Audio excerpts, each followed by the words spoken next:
नमस्कार दोस्तों, आप लोगों को हमारी चैनल पर स्वागत है। आज की कहानी है प्रेम के बोल कहानी। यह कहानी बहुत ही अच्छी कहानी है। यह कहानी आप लोग ज़रूर पढ़िएगा। एक गांव में एक मजदूर रहा करता था जिसका नाम हरी राम था। उसके परिवार में कोई नहीं था। दिन भर अकेला मेहनत में लगा रहता था।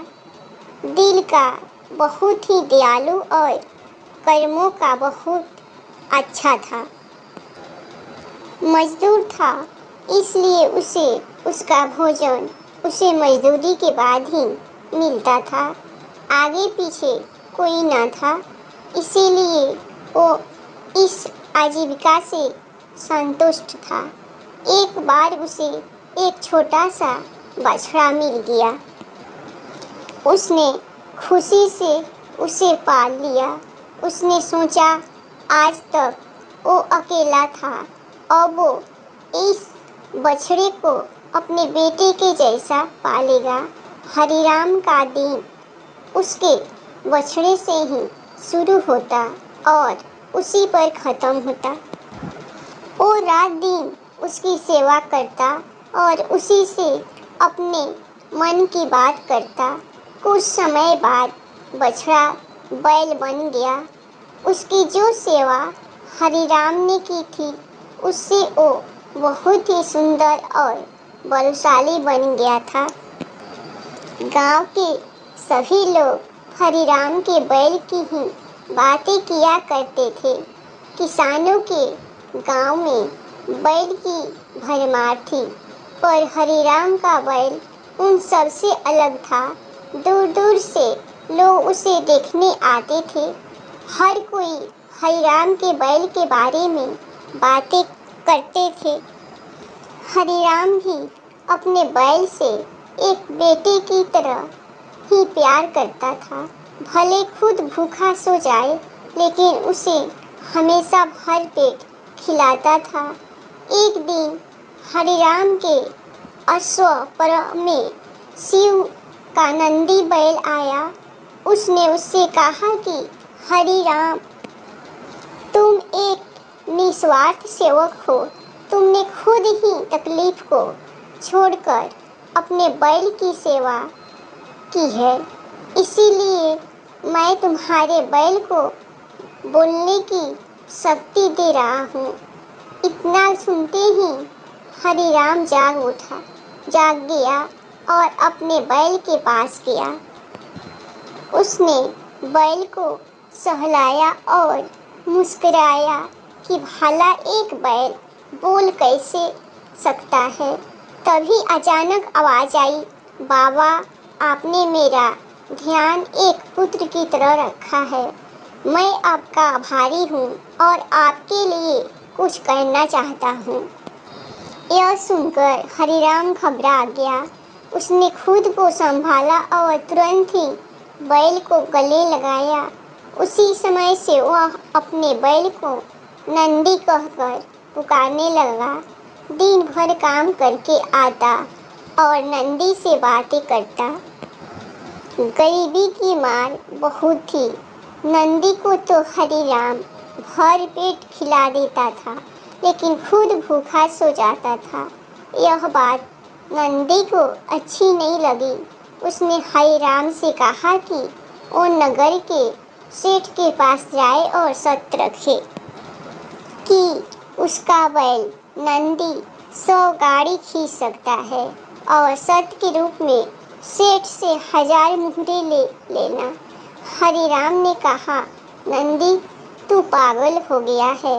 भला कोई बैल इतना भार सहन कर भी सकता है। मैं अपने जीवन से खुश हूँ। मुझे यह नहीं करना। लेकिन नंदी के बार बार आग्रह करने पर हरिराम को उसकी बात माननी पड़ी। एक दिन डरते डरते हरिराम सेठ दीनदयाल के घर पहुंचा। दीनदयाल ने उससे आने का कारण पूछा। तब हरिराम ने शर्त के बारे में कहा। सेठ जोर जोर से हंसने लगा। बोला, हरिराम, बैल के साथ रहकर क्या तुम्हारी मति भी बैल जैसी हो गई है? अगर सत हार गए तो 1000 मुहर के लिए तुम्हें अपनी झोपड़ी तक बेचनी पड़ेगी। यह सुनकर हरिराम और अधिक डर गया, लेकिन मुंह से निकली बात पर मुकर भी नहीं सकता था। सत का दिन तय किया गया और सेठ दीनदयाल ने पूरे गांव में ढोल पिटवाकर इस प्रतियोगिता के बारे में गांव वालों को खबर दी और सभी को यह अद्भुत नज़ारा देखने को बुलाया गया। सभी खबर सुनने के बाद हरिराम का मजाक उड़ाने लगे और कहने लगे कि यह सब तो हरिराम ही हारेगा। यह सब सुनकर हरिराम को और अधिक डर लगने लगा और उससे नंदी से घृणा होने लगी। वह उसे कोसने लगा, बार बार उसे दोष देता और कहता कि कहाँ मैंने इस बैल को पाल लिया, मेरी अच्छी भली कट रही थी, इसके कारण सर की छत से भी जाऊंगा और लोगों की थू थू होगी वो अलग। अब हरिराम को नंदी बिल्कुल भी रास नहीं आ रहा था। वह दिन आ गया जिस दिन प्रतियोगिता होनी थी। 100 माल से भरी गाड़ियों के आगे नंदी को जोता गया और गाड़ी पर खुद हरिराम बैठा। सभी गांव वाले यह नज़ारा देख हंस रहे थे और हरिराम को बुरा भला कह रहे थे। हरिराम ने नंदी से कहा, देख तेरे कारण मुझे कितना सुनना पड़ रहा है। मैंने तुझे बेटे जैसे पाला था और तूने मुझे सड़क पर लाने का काम किया। हरिराम के ऐसे घृणित शब्दों के कारण नंदी को गुस्सा आ गया और उसने ठान ली कि वो एक कदम भी आगे नहीं बढ़ाएगा और इस तरह हरिराम सत हार गया। सभी ने उसका मजाक उड़ाया और उसे अपनी झोपड़ी सेठ को दे देनी पड़ी। अब हरिराम नंदी के साथ मंदिर के बाहर पड़ा हुआ था और नंदी के सामने रो रो कर उसे कोस रहा था। उसकी बातें सुन नंदी को सहा नहीं गया और उसने कहा, बाबा हरिराम, यह सब तुम्हारे कारण हुआ। यह सुन हरिराम चौंक गया। उसने गुस्से में पूछा कि क्या किया मैंने?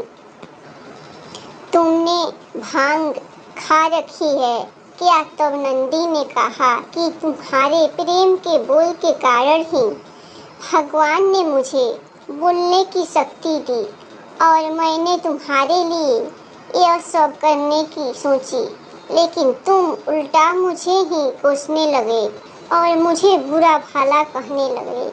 तब मैंने ठानी मैं तुम्हारे लिए कुछ नहीं करूँगा। लेकिन अब मैं तुमसे फिर से कहता हूँ कि मैं 100 गाड़ियाँ खींच सकता हूँ। तुम जाकर फिर से शर्त लगाओ और इस बार अपनी झोंपड़ी और 1000 मुहरे की शर्त लगाना।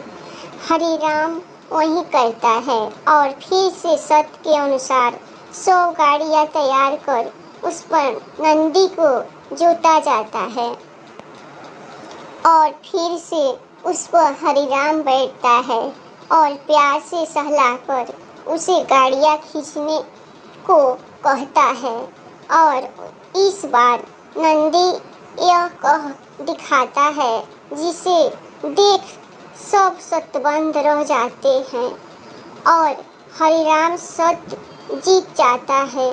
सेठ दीनदयाल उसे उसकी झोंपड़ी और 1000 मुहरे देता है। प्रेम के बोल कहानी से यही शिक्षा मिलती है कि जीवन में प्रेम से ही किसी को जीता जा सकता है। कहते हैं प्रेम के सामने ईश्वर भी झुक जाता है, इसीलिए सभी को प्रेम के बोल ही बोलना चाहिए। धन्यवाद दोस्तों। कहानी अच्छी लगी तो आप लोग सब्सक्राइब ज़रूर कीजिएगा।